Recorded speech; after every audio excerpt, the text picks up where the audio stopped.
Hello guys, আপনারা দেখছেন সামনে দুইটা হলুদ গুটি আছে আর এইখানে একটা সাদা গুটি আছে। তো এই সাদা গুটি আপনাকে এই পকট করতে হবে।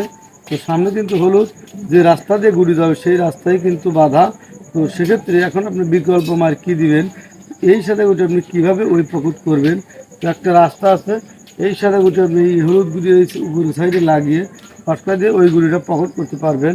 তো দেখুন কিভাবে আমি এই সাদা গুটিটা এই হলুদ গুটির উপরে লাগিয়ে পকেট করি, কারণ এই গুটি কিন্তু ঠিক এই সোজায় যায়, এই সোজায় কিন্তু একটা গুটি আছে, এই গুটিতে লাগিয়ে কিন্তু পকেট করা সম্ভব না।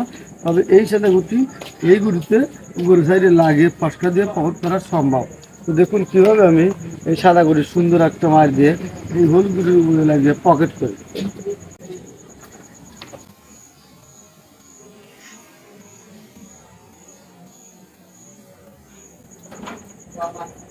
হ্যালো গাইস, আপনারা দেখছেন আমি কিন্তু এই হলুদ গুঁড়ির উপরে হালকা লাগিয়ে কত সুন্দরভাবে সাদা গুঁড়িটা পকেট করলাম। তো শটটা কিন্তু অনেক কঠিন, এটা কিন্তু আসলে আপনি চাইলে এই খুব সহজভাবে নিতে পারবেন না, কারণ শটটা অত্যন্ত জটিল।